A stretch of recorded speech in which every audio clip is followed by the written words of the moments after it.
Welcome back to Northwest Elite Spirit. I'm Coach Brian, and this is 200 miles with Don Juan, a path with heart.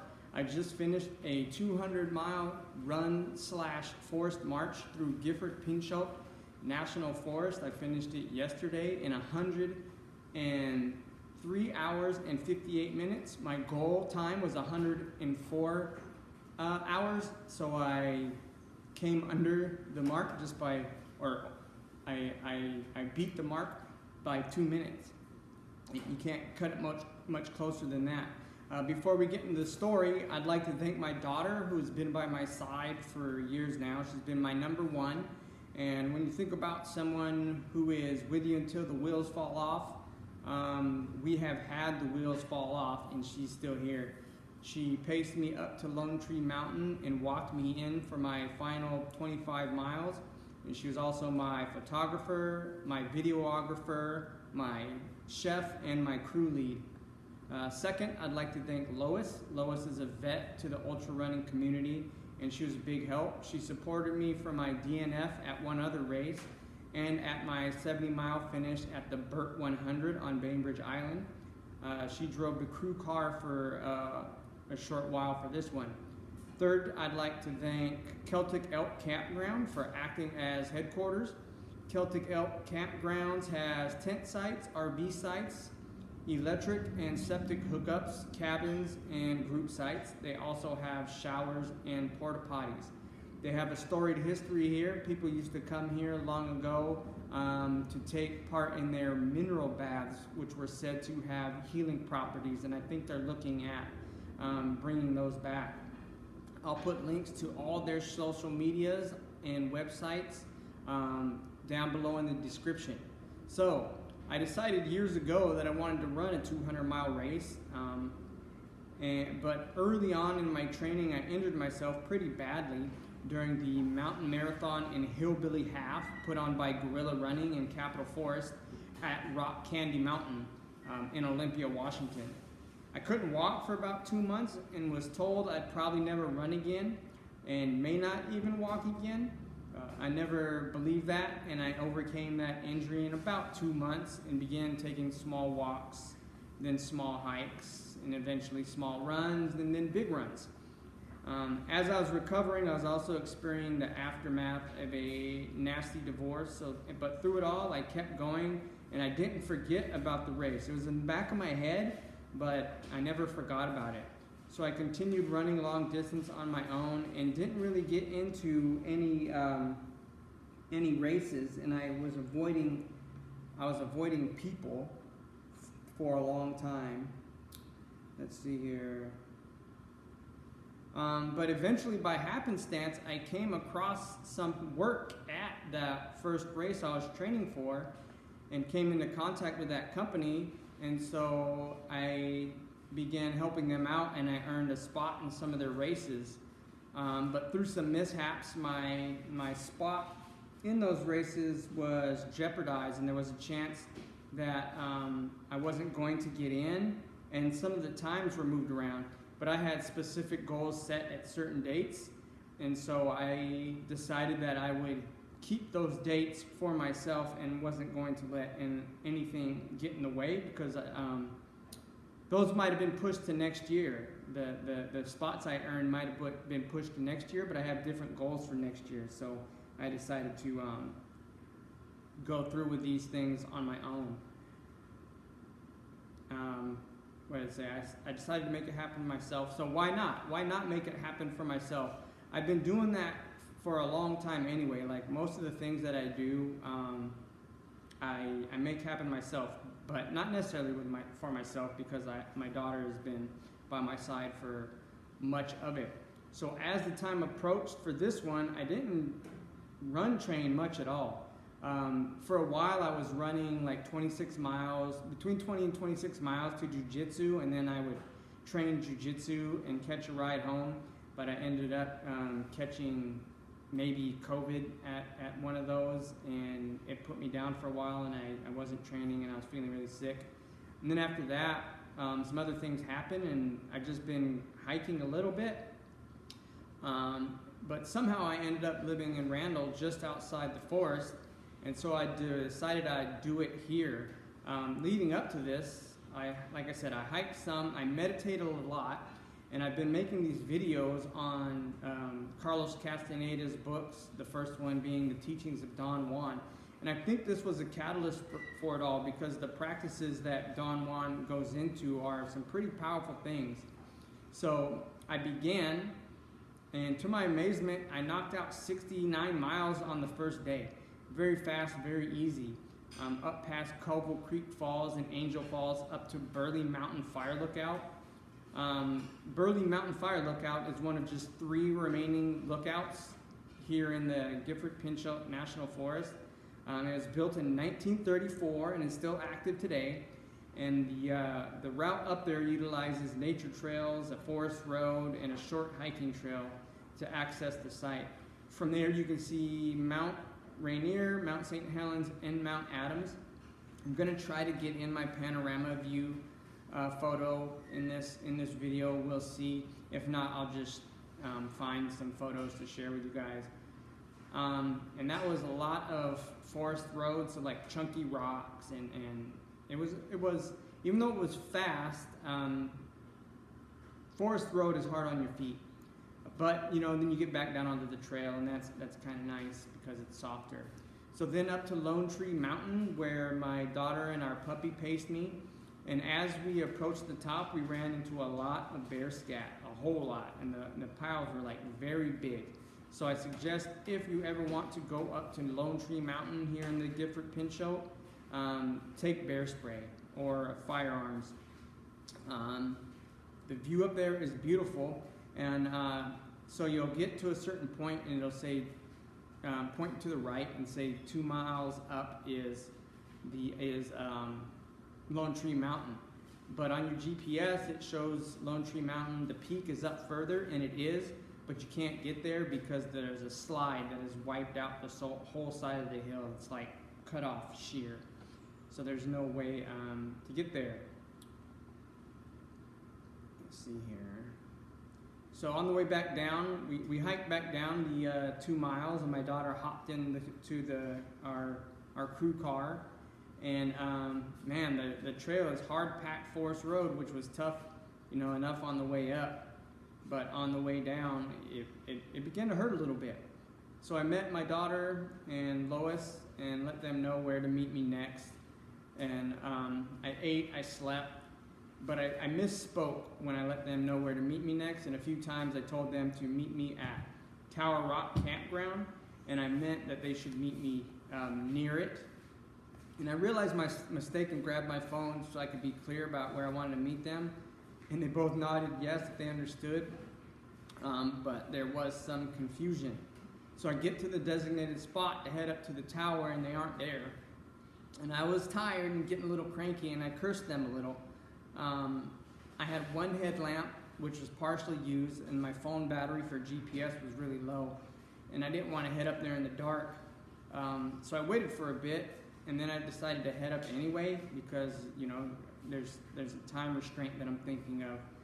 But about a mile up, it was so dark that I decided it was a bad idea to try to keep going up, because if I lost phone life or GPS and I lost headlamp, I wasn't going to, it was going to be really hard going.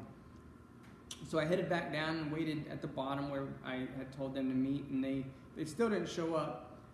And so instead of going left down 76 as I planned, I thought they had either gotten stuck on my words about the campground, gotten a flat tire, or gotten in an accident. So I headed back the way I came to search for them.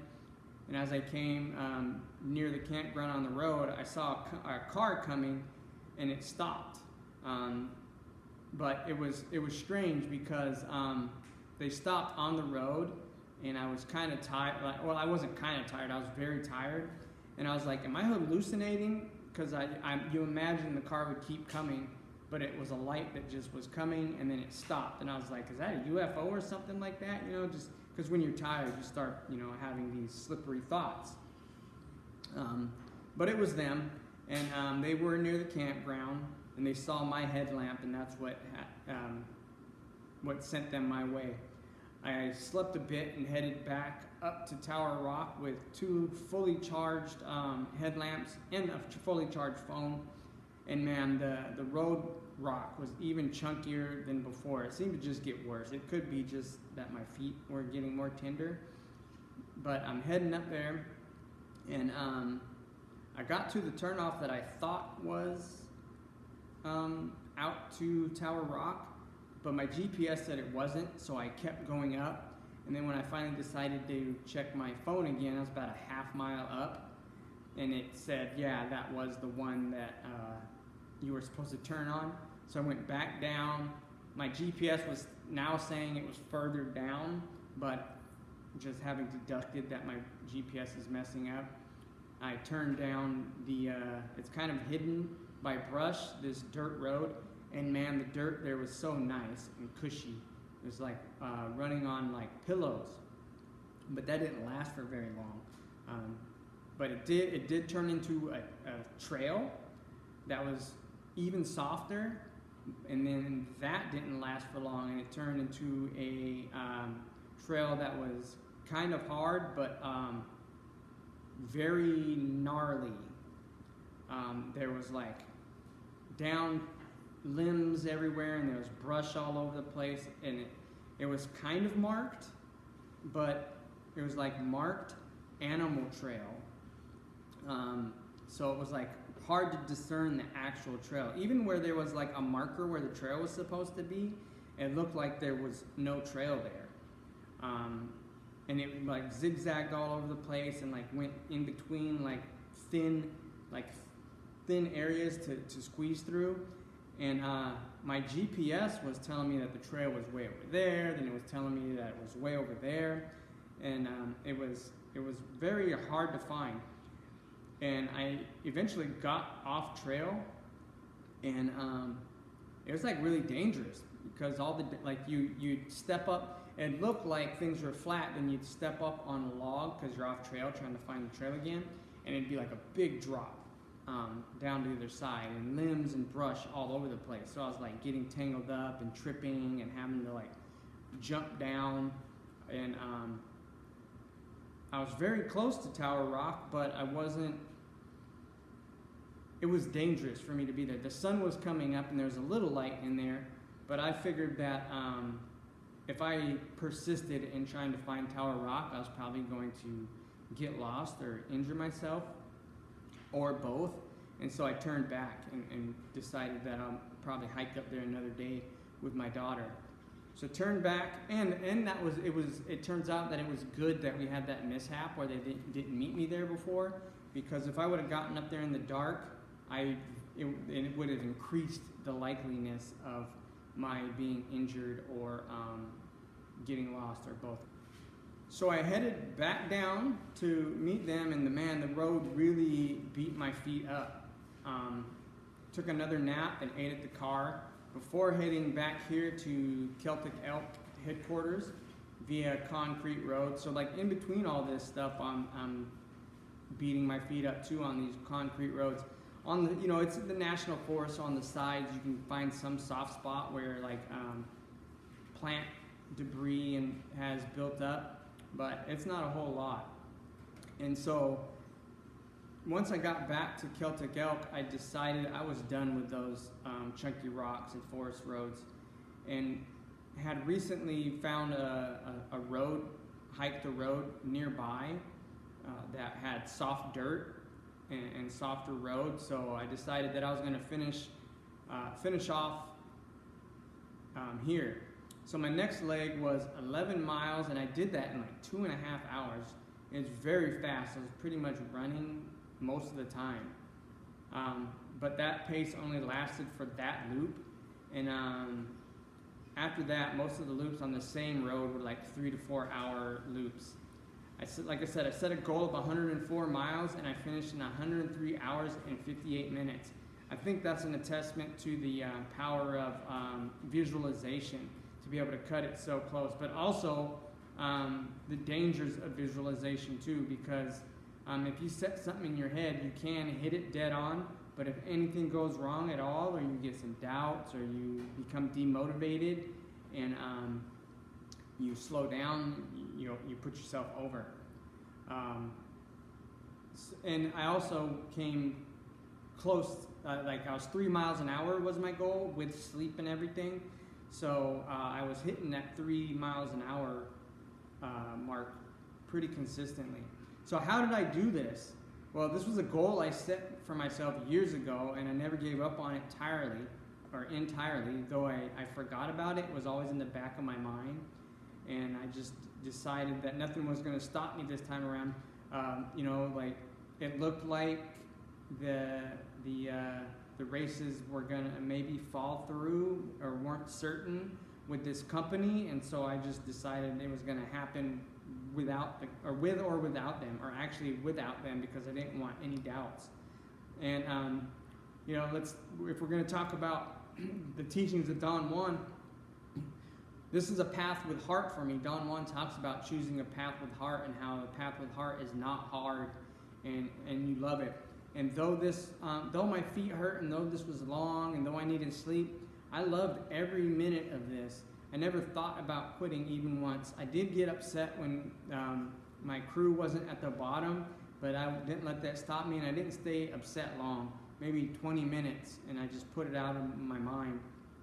And so that goes into, so a path with heart is I'm in the forest and I'm running, two things that I love. And undoing the world. So when thoughts of the way the world supposedly is would begin to invade, I'd relax my vision and just listen to the wind, the birds, the water, or the silence of the night. And relaxing my vision also seemed to heighten my sense of smell and touch.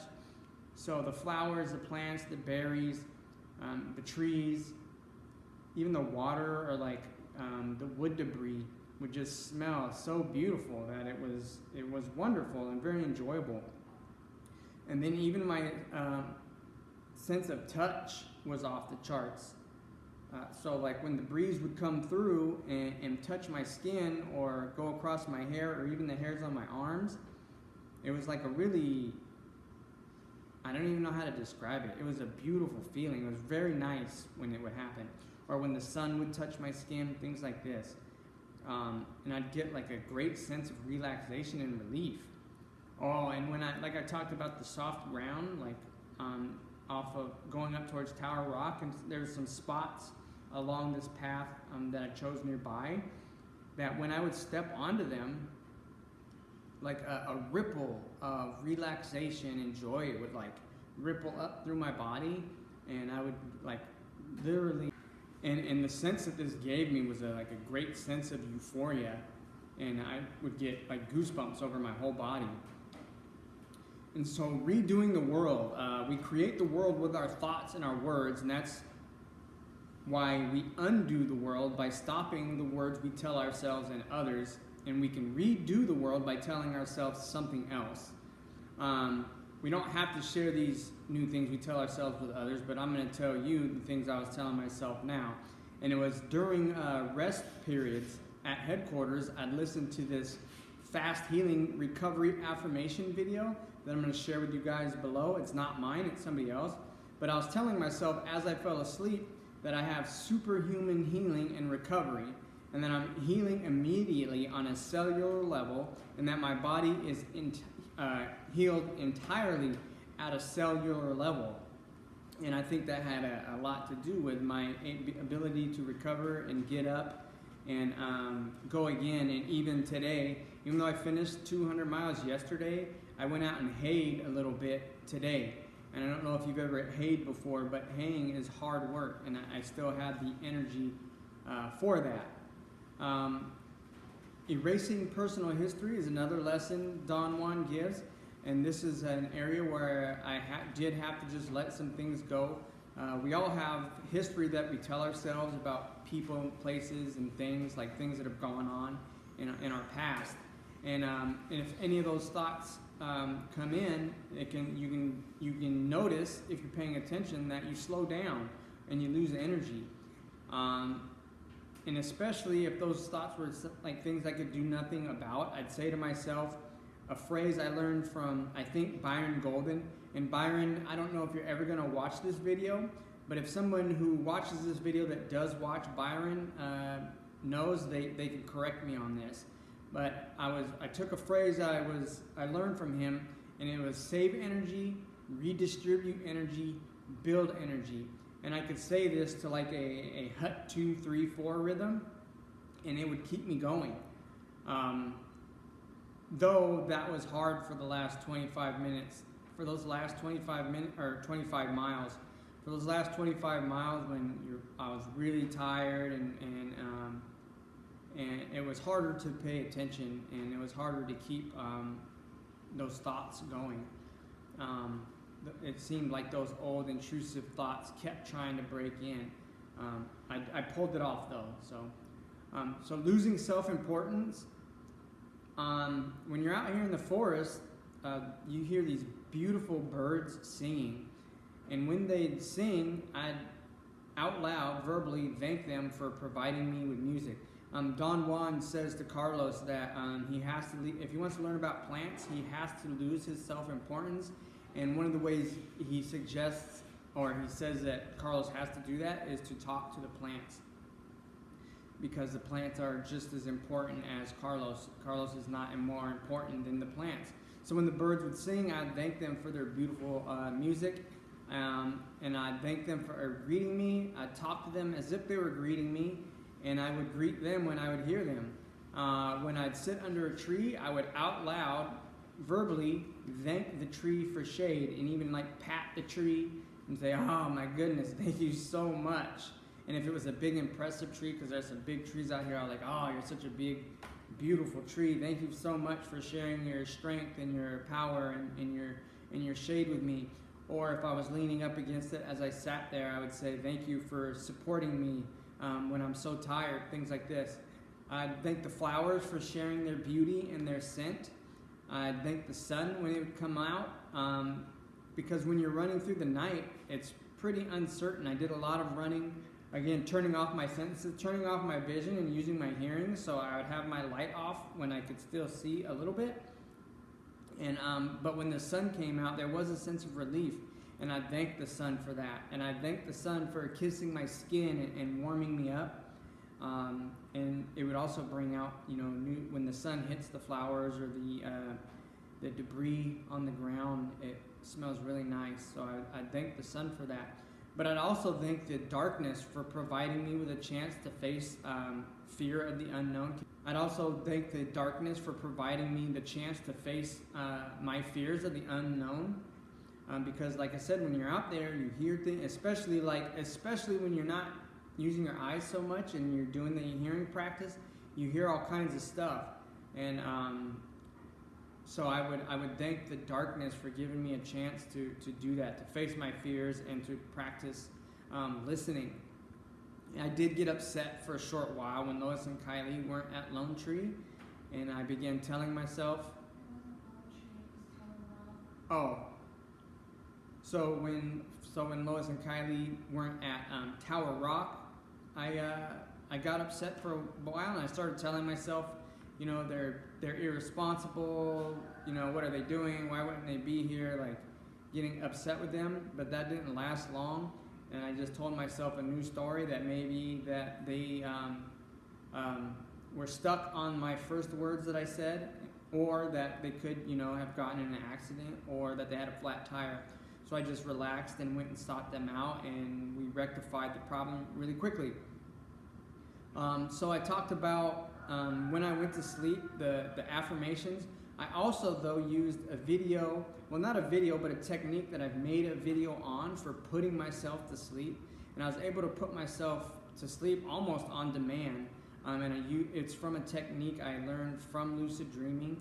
And I know later on, I haven't read the books yet, but I know later on Don Juan goes into dreaming. But I've been practicing dreaming for a while.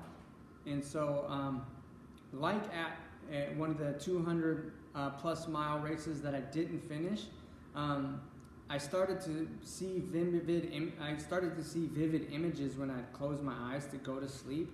At that race, it threw me off because I wasn't expecting it to be so powerful right away.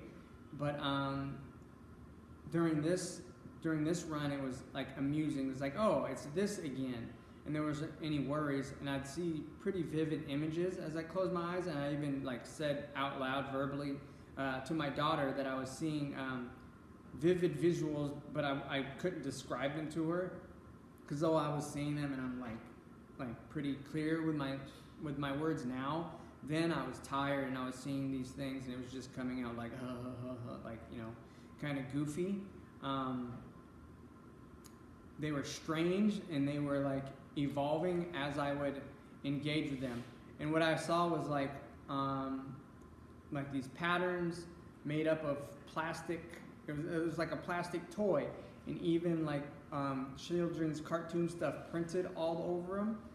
And they were like intricate like patterns that would like evolve out, but then also break down into each other and change. And as I would be like, oh, that looks like something or other, it would like evolve into that and then evolve into something else, like these infinite patterns.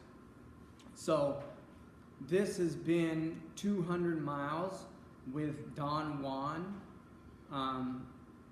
A Path with Heart, me running through the Gifford Pinchot National Forest using the teachings of Don Juan.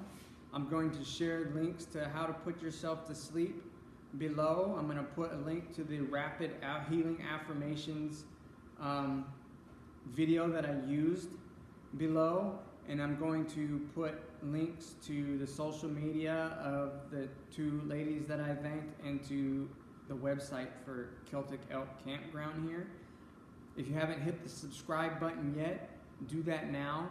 Like, comment, share, and of course practice. If you want access to my library suggestions, my blog, my shop, or my Elite Athlete and Performer paid plans, online coaching, go to northwestelitespirit.com. Thank you.